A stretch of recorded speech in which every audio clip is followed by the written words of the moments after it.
Good morning, good afternoon, good evening, wherever you are in the world. Thank you for joining me for this week's edition of the SMIE Consulting Midweek Roundup.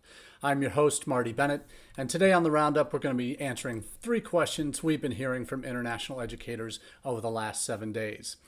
We'll get into the questions in just a minute, but I did want to say thank you to all of you that have been joining in on the Midweek Roundup live, but also those that watch on repeat, either on YouTube, LinkedIn, or Facebook or on YouTube. So we appreciate you being a part of the conversation virtually as we're live or not. We appreciate those of you that also listen to the audio-only podcast version that is now over 3,600 downloads. Very excited to see the success of the Roundup continuing to grow in the international education community. And as we do each week, we take the questions that we ask here on Wednesday from our newsletter that comes out on Monday mornings. And for those of you who are not aware, we've produced a newsletter for the last 4 years called All the SMIE News Fit to Share, and actually it's about six years now. And we're very proud of that. We're now close to 2,000 subscribers between the 2 different versions we have of the newsletter, both in an email format that comes into your inbox every Monday at 9 a.m. Eastern. You can get that through subscribing on our website at smieconsulting.org/subscribe. Fill in your details and we'll get back to you with that next Monday with the next edition. Or if you prefer to get your international ed news through LinkedIn, you can subscribe there. Also, look for all the SMIE news fit to share, and you'll be able to find that subscription page. So as we do, we take those themes that we see developing in a newsletter and create the questions that we ask here on Wednesdays around some of the common issues that we see popping up on a regular basis in those news stories. So this week, our first question is, can advocacy move the needle on visa issues?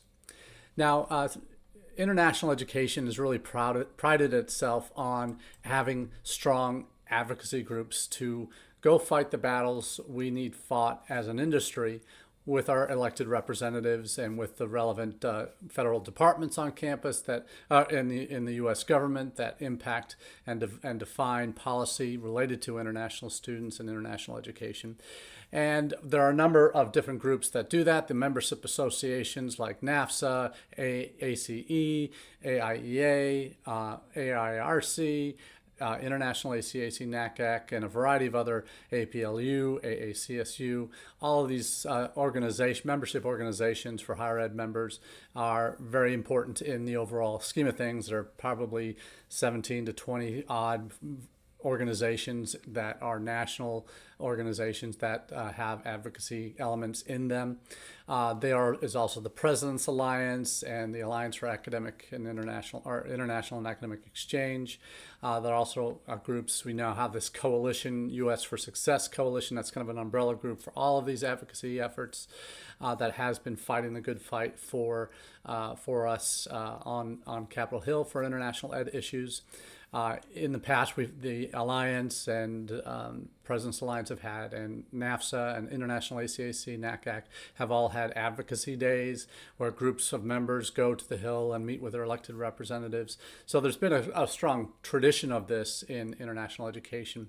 And in years past, probably pre-teens,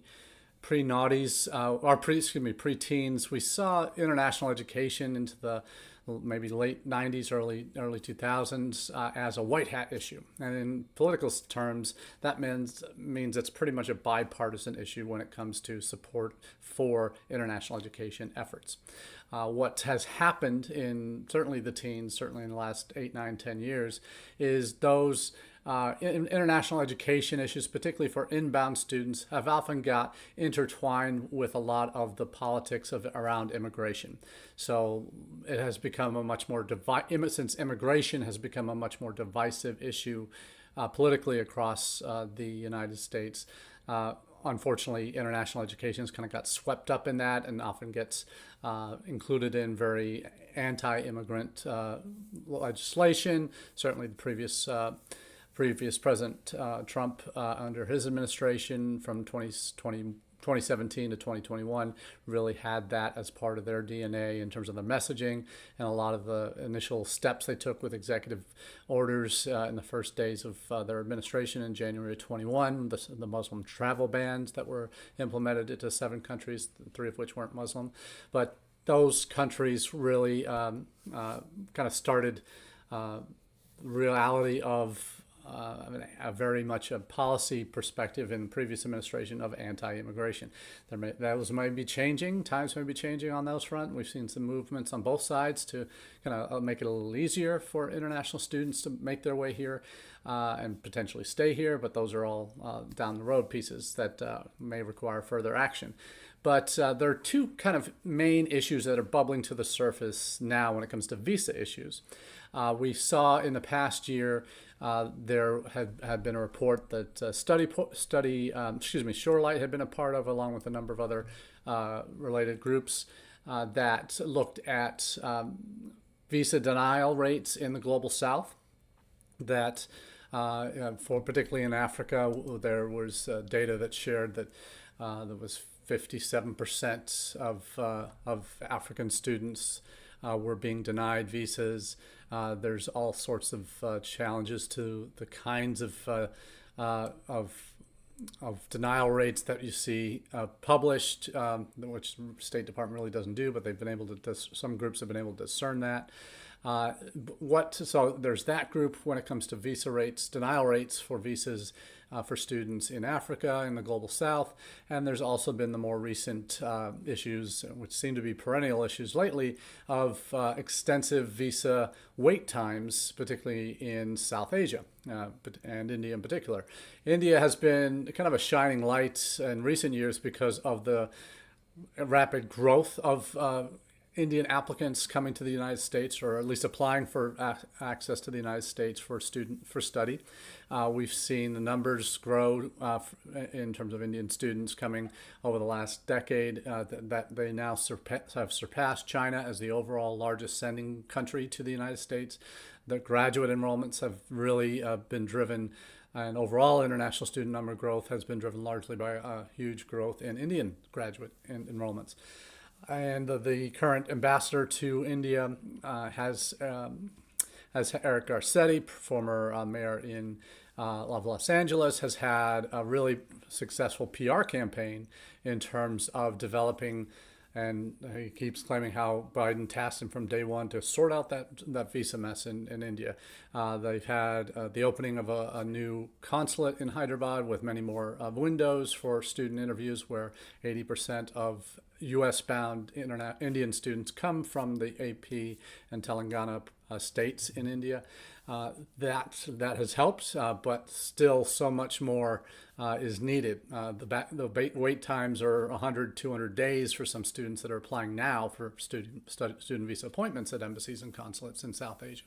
So that's clearly going to put them well past the start of the fall term, and meaning that the supply of available appointments does not come close to meeting the demand for student visa appointments. And this is even after the folks in India had gone to great lengths to weed out a lot of the agents that were kind of fake agents or fraudulent agents that were buying up or taking up available appointment times and then selling them to students. They cut that out this past 2 or 3 months by requiring specific passport information for students in order to book those appointments.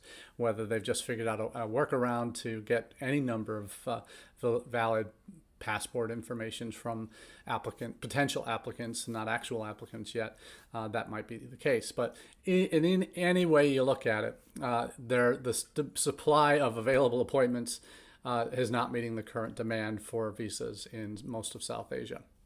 So there's been 2 groups that have advocated, and some of the same people are in both groups, but you have those coalition of association members that I've mentioned earlier, a letter to Secretary of State Anthony Blinken on behalf of a consortium of 20 higher ed organizations, including ACE, urged the government to address the delays for F1 and J1 visas.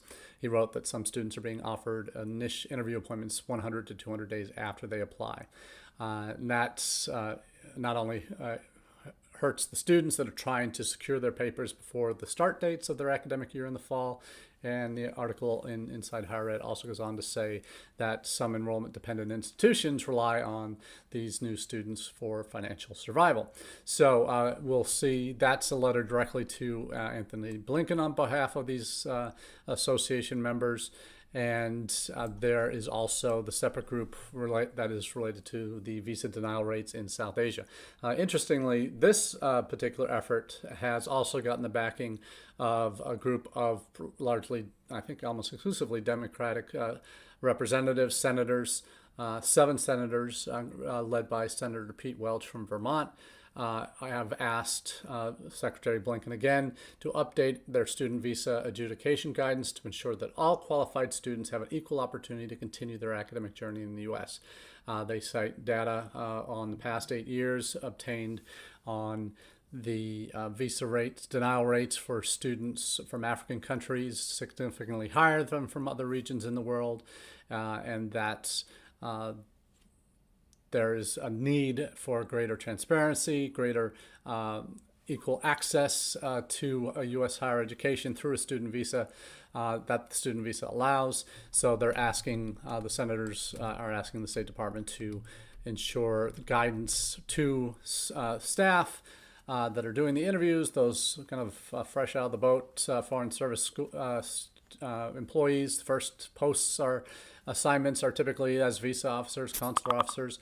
So the goals of this is to better instruct those new folks to make sure that they are adjudicating fairly all the student applicants that are coming.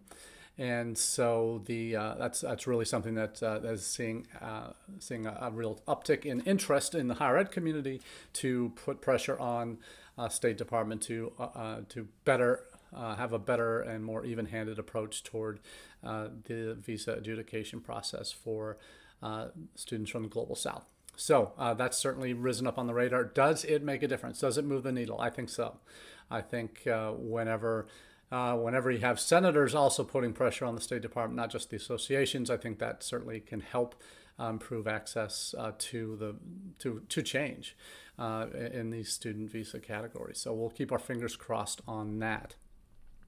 So any certain time we get any news on any changes, we'll certainly make those part of our roundup discussions on the Wednesdays. But we want to stay on the diplomatic front for a little bit here with our second question, and that is, do diplomatic gaffes impact student interest? I mentioned earlier at the top, I wasn't going to bring this in, but about in January of 2017, when President Trump was inaugurated, he announced a series of executive orders, and one of those was an executive order to ban visa applicants coming to the United States from certain primarily Muslim countries. It became known as the Muslim travel ban. Even though exemptions were carved out for students from those countries, particularly Iran, which has a large sending population to the United States, the impact of that in terms of PR, in terms of messaging to the rest of the world was, wow, if you're Muslim, we don't want you in the United States. Kind of sadly what happened post 9/11 as well. Those 7 countries, even though only Iran was really a major sender to the United States, the numbers of students that were directly impacted outside of Iran was fairly nominal. But the impact had a depressing effect in 2017, 18, and 19 on international student interest, largely because of a continuing decline that had started probably 2015, 16 with students coming from China. But those numbers also happened, and then you had the pandemic in 2020. So a very unfortunate. And was that a diplomatic gaffe? I think so, because the way it got put out certainly did not help right on Inauguration Day in terms of these Muslim travel bans, and that had a long-term impact on international student numbers for at least the 2017, 18, 19, and was swallowed up by the pandemic in 2020. But in terms of that kind of a diplomatic gaffe, though it was by executive order, it was still had deleterious impact on international student interest from certain parts of the world coming here, because they felt that, hey, this administration, new administration, isn't welcoming for overseas people, from whether immigrants, non-immigrants. It had a very much an anti-immigrant rhetoric in its campaign, and certainly in its initial actions in their first few months in office. That has continued throughout their presidency and is ramping up again, but maybe less severely. In terms of legal immigration, certainly has not been a target as much for the certainly current Trump campaign. So we'll see what happens after Election Day, but a lot of changes coming, I'm sure, one way or the other. But the diplomatic gaffe that I'm particularly referring to today is one we've covered in the newsletter a couple times over the last week or two, and that has to do with Deputy Secretary of State, his comments. Kurt Campbell, Deputy Secretary of State, he said that Chinese students, and this is a couple weeks ago at a policy forum, the Council of Foreign Relations China Strategy Initiative launch, he called Chinese students coming to the U.S. should be, quote unquote, study humanities and social sciences instead of STEM subjects like particle physics. And there are obvious throwbacks to previous administrations, China strategy or China initiative that really took it to see many Chinese scientists, students coming to the United States, scholars, as potential spies, linked it to this military-civil fusion strategy by the government through specific universities where were funded by the military to send people to the U.S. to retrieve secrets and collect patent pending content and research and steal that and send it back to China. That was the whole reason behind Trump's China initiative. And what that is, there's been a series of legal cases, only one of which resulted in a conviction. And Karen Fisher, in her Latitude newsletter today, reports that was just overturned. So there's a lot of past administration actions that still have impacts today related to this, where students from China that were in STEM subjects, particularly if they're coming from these military fusions, civil military fusion schools, they were basically put into the equivalent of administrative processing for months at a time, and very rarely got visas to come, and because of the fear of they're coming here to steal our technology. And that hasn't gone away. And what the Deputy Secretary of State's comments weren't exclusively to say, don't come to the U.S. if you're in China and are interested in STEM subjects. It was unfortunately taken that way.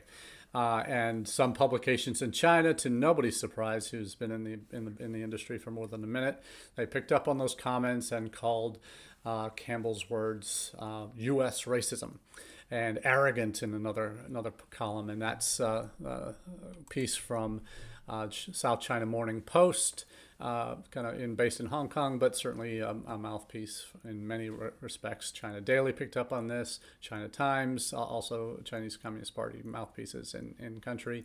But South China Morning Post is based in Hong Kong. It's a little bit more open to the West, shall we say, but the comments are being taken by young people and their families, weighing up the comments and saying, wow, I guess maybe I don't want to study in China, in the United States, if I'm interested in a STEM program. But if I'm in humanities, great. So is that being seen as negative in China? I can see no reason why it wouldn't be.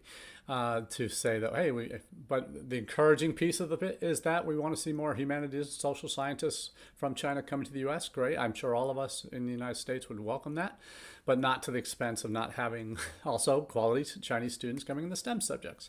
And that's basically the equivalent of what Deputy Secretary of State Campbell's comments were driven toward. And that that is something that we all need to take a look at in the United States, and certainly diplomats should know better in terms of when they're making these comments, even though it was in a forum about China for the Council of Foreign Relations, a very well-known group in the United States. Those comments will get heard elsewhere and reported back to countries that might be the unintended target of it. Or intended in this case. But the likelihood is that he didn't mean it to say, don't come if you want STEM. But I'm certainly it wasn't encouraging in terms of the tone and language that he used.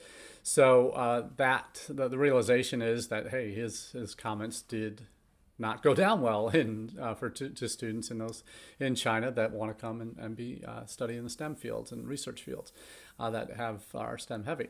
So do they matter? Do they affect student behavior and interest? Absolutely they do. And that's one of the things that I think we always, in international education, we always cringe sometimes when we hear our politicians talking about things that, even though they may be messages to their local audiences and constituents that make sense for that constituency, the implications of what they say, oftentimes if it gets picked up and taken differently than it might have been intended, or the tone is a certain way in a message to local constituents, those can get magnified and blown up in the wrong ways internationally when it impacts potential incomings and outgoings. And to be honest, politicians rarely think about the world first. Their jobs are dependent on their constituents' views and how they respond to their actions, and their words. And this is something that is nothing we get around. I even had a colleague of mine, one of my best friends growing up.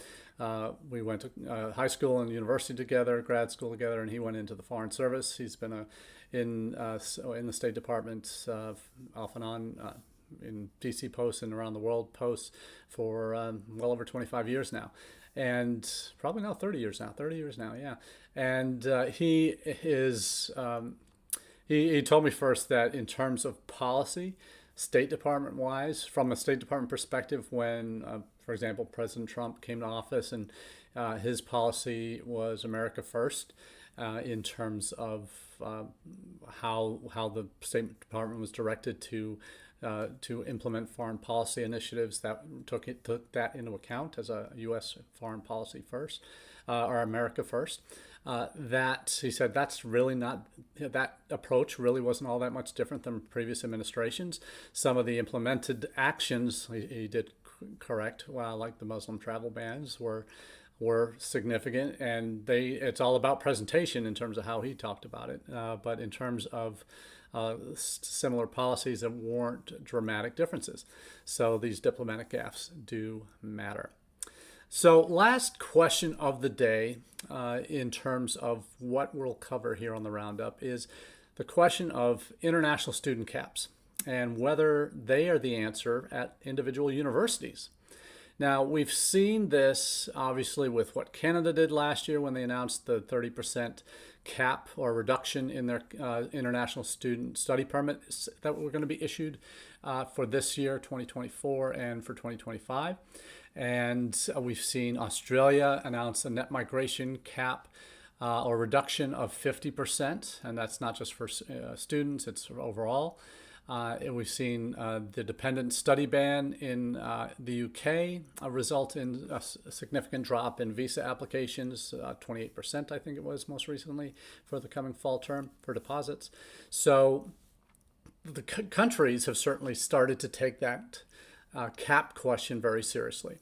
The numbers are there, and the realities have been coming for a while. And if you've been in the industry and you've had a global perspective for any number of years beyond the last 2 or 3, you know that this was coming because the capacity or percentage of higher ed enrollments in these countries that are now facing these cap issues had risen dramatically from 20 to 25% to 25 to 30% in the last decade. And the results of that are, some of them fairly dramatic in Canada's perspective, where you almost had a doubling in the last 10 years of international students in that country, up to almost a million this past year, and that's vocational and post-secondary bachelor's, master's, doctoral students. The numbers we're straining limits and straining limits at individual institutions. Not so much on the financial side, because financially these institutions were lopping them all in. As many international students as they can get, they were taking in. At some of the private colleges in Canada, vocational colleges, you would have 90% of the students being international in some places, and that's just not sustainable. It's sustainable financially for that institution, but is that a place where students want to go? To receive a vocational education, other than as a pathway to potentially stay in the country and work and maybe become a resident someday.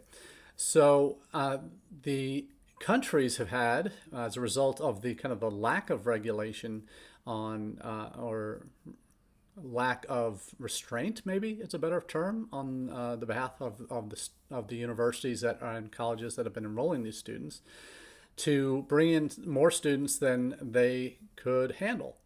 And when I say handle, it's not just have more classrooms to teach in and to educate these new arrivals from abroad in.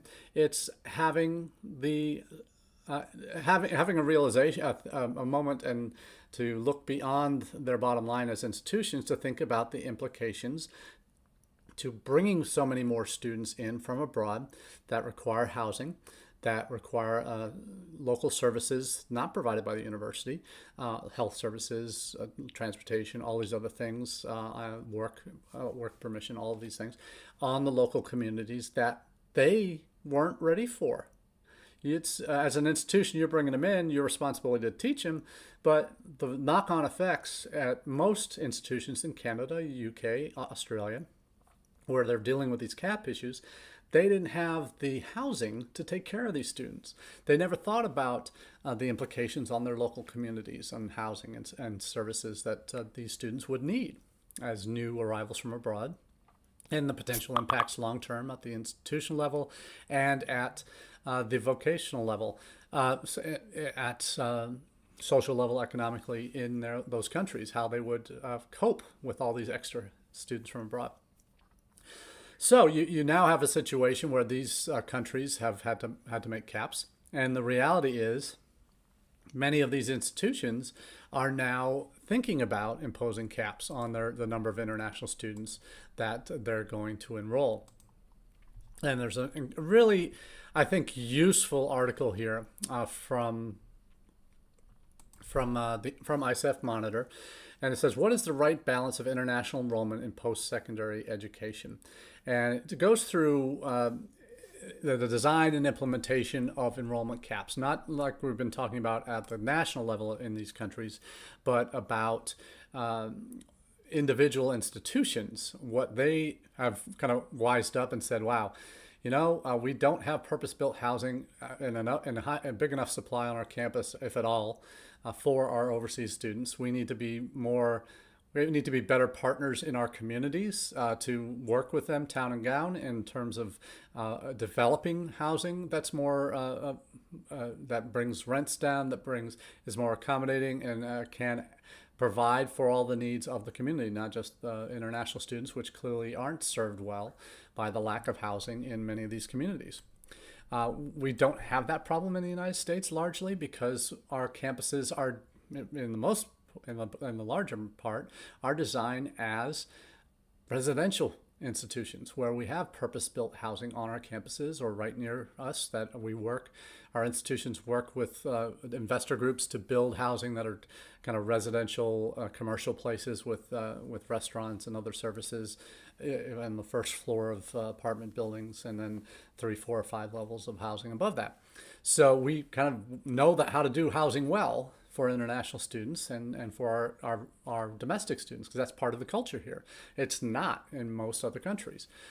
Some might have a very limited supply of houses because they bring in, if they're a public institution, might be bringing in students from around the country domestically, so they might have some purpose-built housing, but rarely is that extended for international students. So these are the questions that we see, and the only other place we really see international student-specific housing developed on campuses has been in China, oddly enough, over the last 20 years. So these caps are coming into play, and institutions are starting to think about this. And this is happening not just in the major destinations, Australia, Canada, UK, but also in the Netherlands, where they've been told that there's going to be a cap, there's going to be limits, so you need to plan for that in terms of the number of students that you can actually have on your campus.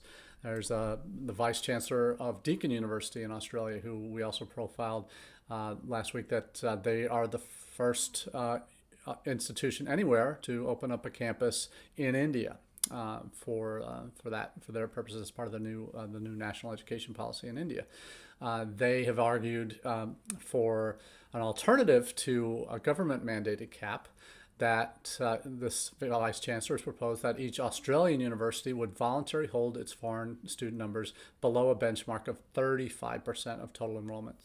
Right now, he further suggests that no more than 50% of the foreign enrollment at any given institution should come from any one country, and that there should be no more than 40% of foreign students in any one faculty or field of study within the university. And that's a particularly interesting one.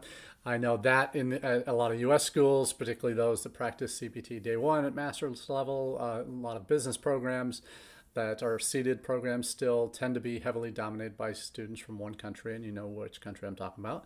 MBA programs around the world. I know I worked at an institution where when I started with them, there were 90% of the MBA students in that program were from India. And that had a really significant impact on the overall quality of that program.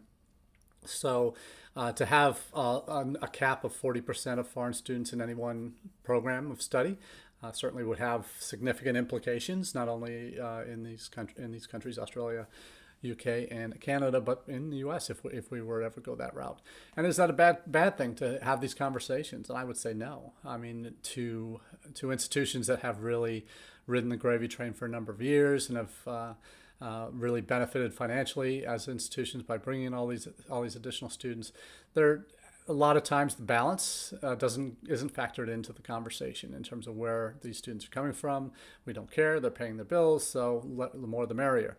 But the realities of the situation are there are, whether top down or bottom up in certain countries, that these caps are being implemented. And whether it's smart to do that, I certainly would err on the side of yes, it would be a smart thing to do for institutional health and diversity and all of the other factors that we would like to see at an institution to truly thrive and grow and be everything we want it to be in terms of representation of our communities and our missions as institutions. You see the conversations happening where, hey, these limits are maybe something we need to be considering a lot more closely.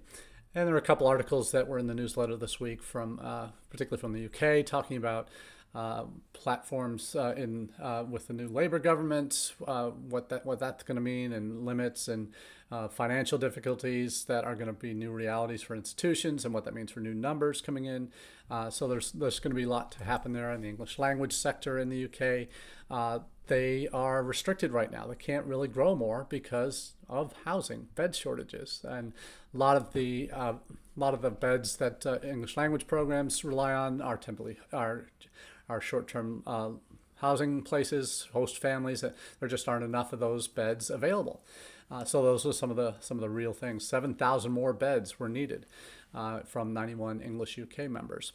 So that is those housing shortages that are is forcing these English language programs to restrict intakes, because they've come to a realization we can't bring in more students than we have housing for, and that's a very healthy realization to have, but it's one that certainly many institutions are probably just getting to the point where they have to have these conversations on campus. We're not there in the U.S. yet at most schools. Very few have that very significant issue. Only the top, most elite programs that already have 20-25% of their student body being international. There's some that might have closer to 30, but those are very few and far between. So capacity-wise in the U.S., we can handle more. Many of these countries can't anymore. So the rubber is meeting the road this year, and the consequences are now coming to fruition in terms of what the years of excess have meant. And we'll see what happens in the years to come. Well, that's all we have for you this week on the Midweek Roundup. We appreciate